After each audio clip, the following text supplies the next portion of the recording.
परमेश्वर हमें इस भक्ति मार्ग पर आने के बाद, भगत बनने के बाद, जिस प्रकार से जगत और भगत के विचारों में 36 का आंकड़ा हो जाता है, उनकी विचारधारा में गहरी खाई बन जाती है। जगत वाले जो आध्यात्मिक ज्ञान से दूर होते हैं, अपरिचित होते हैं, वो अपनी उन परंपराओं को नहीं छोड़ना चाहते।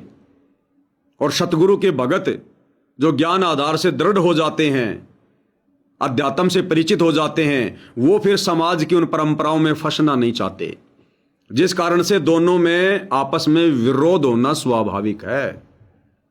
यानी विचारों को लेकर कभी भी वो एक मत नहीं हो सकते। कबीर इष्ट मिले और मन मिले, मिले सकल सब रीत, कहे कबीर ता जाइए रह संतन की प्रीत।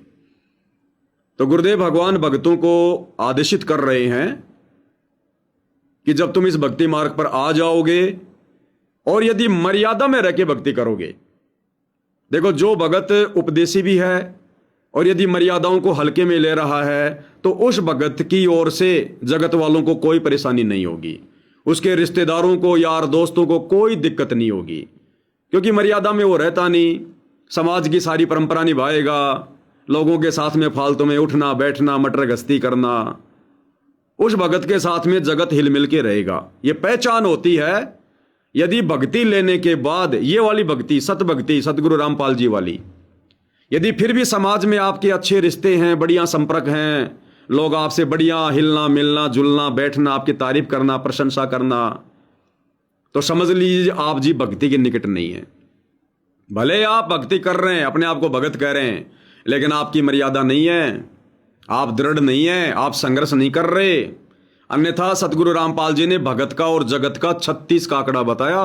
36 का आंकड़ा, यानी जगत वालों को भगत की शकल भी पसंद नहीं आएगी जब इन मर्यादाओं को आप जी अच्छे प्रकार से फॉलो करोगे। अरे घर वाले दुश्मन हो जाते हैं भाई, माता पिता दुश्मन हो जाते हैं, सास ससुर दुश्मन हो जाते हैं, किसी का पति, किसी की पत्नी, घर में काल घुस जाता है। समाज वाले आपसे भला कैसे प्यार प्रेम से रहेंगे? तो जो भगत मर्यादा में नहीं होगा, समाज में उसका कोई विरोध नहीं होगा, बढ़िया उसका भाईचारा चलेगा बहुत अच्छे से, वो भी लोगों के आएगा, लोग उसके भी आएंगे।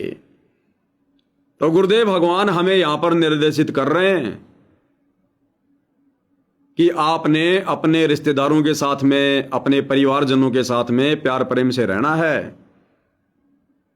हमने उनसे किसी प्रकार का द्वेष नहीं करना, अन्यथा फिर हमारी भक्ति बर्बाद होगी। लेकिन हमने किस प्रकार से द्वेष नहीं करना और किस प्रकार से अपनी भक्ति को सुरक्षित रखना है, वो भी हमने पूज्य गुरुदेव भगवान के सत्संगों से सीखना है। क्या कह रहे हैं परमात्मा, ध्यान से सुनिए। तो उस मालिक को छोड़कर हम और संसारिक व्यक्तियों को, संसारिक नातों को महत्व देते हैं, वो हमारी भूल है। ये नहीं कहा जाता कि संसारिक नाते ना निभाओ या किसी को ठीक से व्यवहार ना करो। भगत वो होता सबसे एक नंबर के व्यवहार करे और सबको मालिक के बच्चे माना है।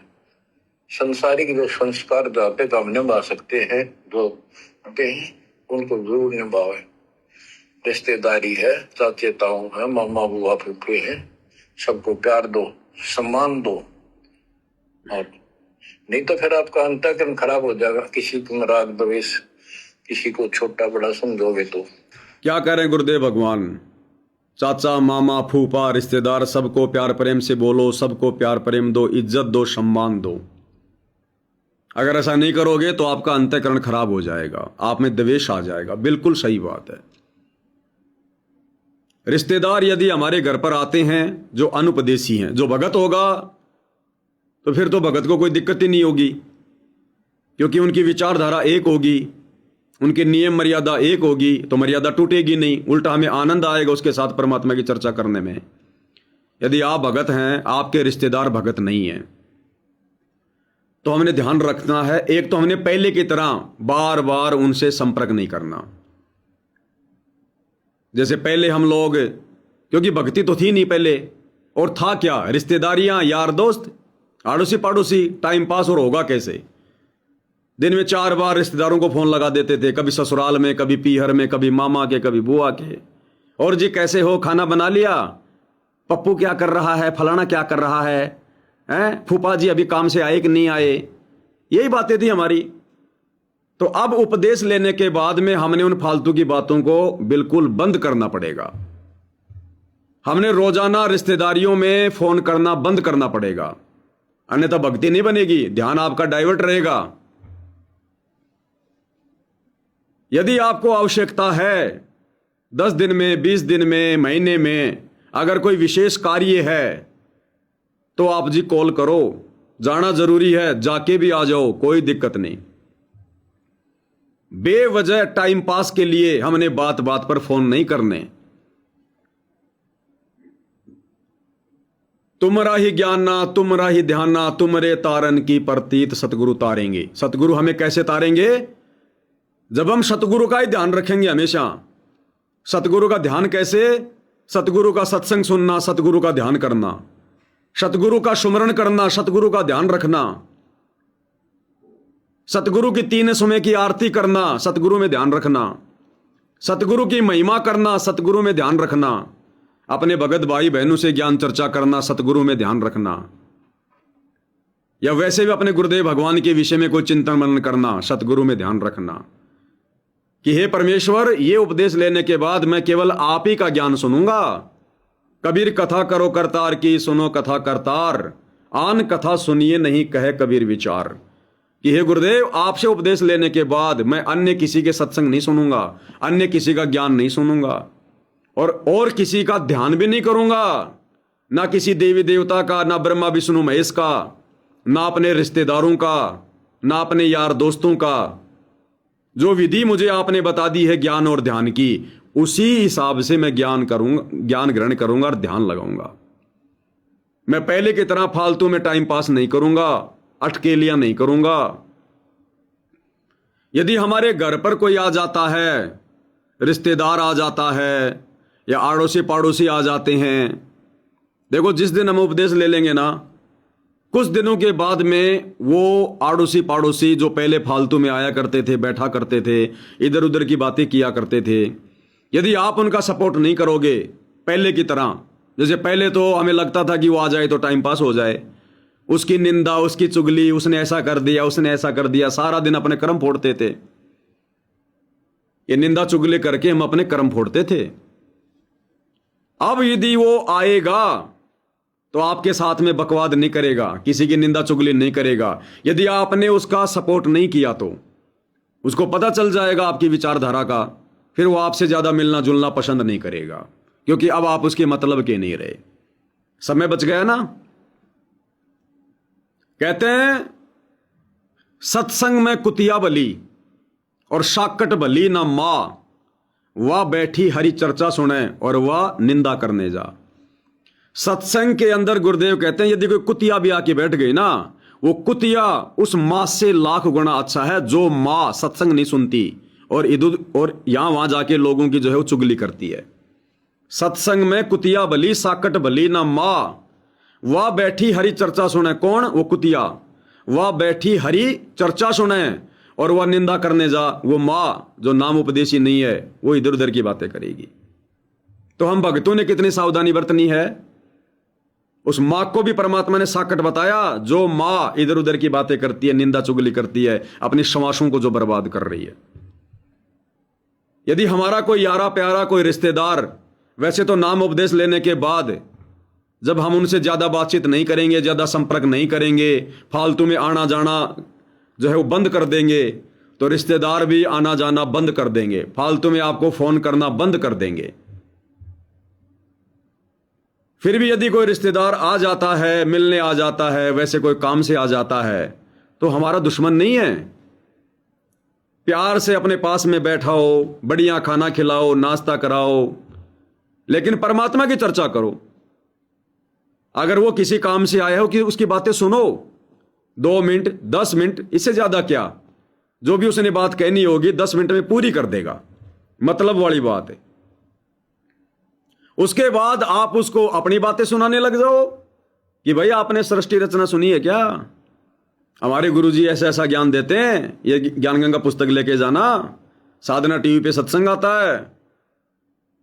हमने उसको मौका नहीं देना कि फिर वो 10 मिनट के बाद में फालतू बात करे। मेरा छोरा वहां पढ़ रहा है, मेरी छोरी वहां नौकरी कर रही है, इतने पैसे कमाती है, फलाना दिखना, ये वो। हमने फालतू बातों के लिए मौका नहीं देना। अच्छी आत्मा होगी तो ज्ञान सुनेगी, नहीं होगी तो गुरुदेव कहते हैं फिर वो किसी न किसी बहाने से चला जाएगा कि भाई मुझे तो एक फला फला काम याद आ गया, समय नहीं है, तो जाने दो उसको, उसके भाग अभी माड़े हैं, उसको हरी चर्चा अच्छी नहीं लग रही, जाने दो उसको, तुम्हारा भी पीछा छूट गया। और अगर मालिक की चर्चा सुन रहा है तो सुनाओ, रखो रात को भी अपने घर पे, सुनाओ परमात्मा का सत्संग, उसे घंटे 2 घंटे करो ज्ञान चर्चा, धीरे धीरे उसमें भी नाम लेने की इच्छा जागृत हो जाएगी। तो यदि हमारे घर पे रिश्तेदार आ जाता है तो प्यार प्रेम से बोलो, प्यार प्रेम से रखो, बढ़िया खाना खिलाओ। अगर रिश्तेदार गुस्से में आके 2 बातें हमें बोल दे, यदि हमारे गुरुदेव भगवान को बोल दे कि फला फला तेरा रामपाल, ये वो फलाना दिखना, मैं अच्छे से जानता हूं, जेल में पड़ा है, बलात्कारी है, फलात्कारी है, कुछ भी बोले, हम भगत हैं, हमने उनकी बातों का बुरा नहीं मानना।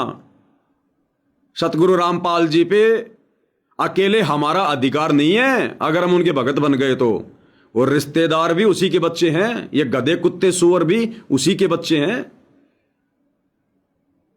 क्या पता वो भी कल को मालिक की शरण में आ जाए। अकेला हमारा अधिकार नहीं है। हम भगत हो गए, परमात्मा ने हमें शांति का पाठ पढ़ा दिया, अगर वो 2 बातें हमें बोलता हमने भी सुननी पड़ेगी। हमारे गुरु को बोल रहा है सुन लो, कोई दिक्कत नहीं, हमारे गुरु को कोई गाली काम नहीं करती। अरे हमारा गुरु जब हमें आज्ञा दे रहा है कि आवत गाली एक है, उल्टा हो अनेक, कहे कबीर मत उल्टियो रहे एक की एक, जो तो को काटा बोवे वाको बोतू फूल, तोए फूल के फूल है वाको है त्रिशूल।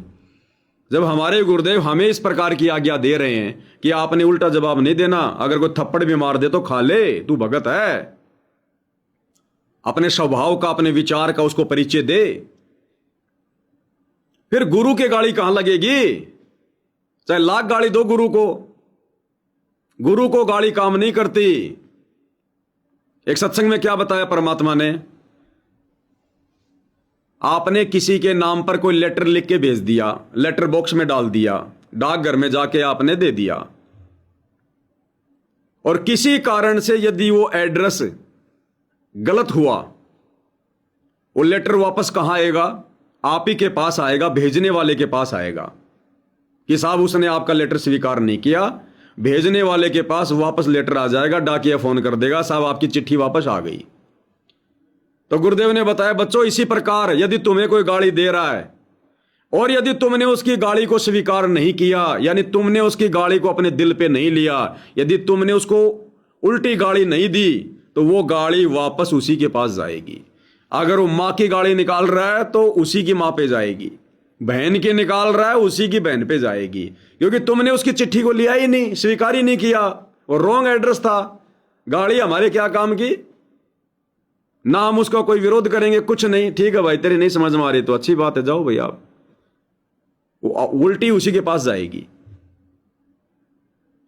तो यहां जो गुरुदेव भगवान हमें शिक्षा दे रहे हैं ना विशेष संदेश में, ये कैप्सूल है, ये संकेतों में है, इसको खोल के हमने समझना है, क्योंकि परमात्मा ने 30 साल से ज्ञान दिया है।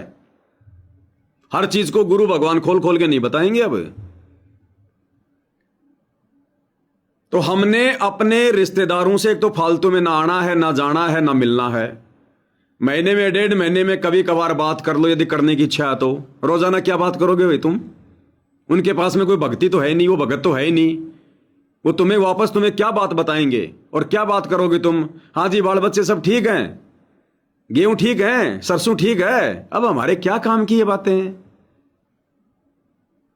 तो महीने 2 महीने में बात करनी है तो कर लो, थोड़ा बहुत 2 मिनट 5 मिनट, ज्यादा से ज्यादा, फालतू की बात नहीं। फिर उससे बात करवा दे, उससे बात करवा दे, उससे बात करवा दे, 1-1 घंटा नहीं लगना। आना है, जाना है, कोई जरूरी काम है तो जाके आ जाओ, कोई दिक्कत नहीं, अपनी मर्यादाओं का ध्यान रखो। जाओ तो मीठा बोलो, वो आते हैं तो मीठा बोलो। और यदि उनकी तरफ से ऐसी कोई बात बोली जाए जो हमारी मर्यादाओं में दिक्कत करे, जिससे हमारी मर्यादा टूटनी हो, तो वहां हमने हाथ जोड़ने लें।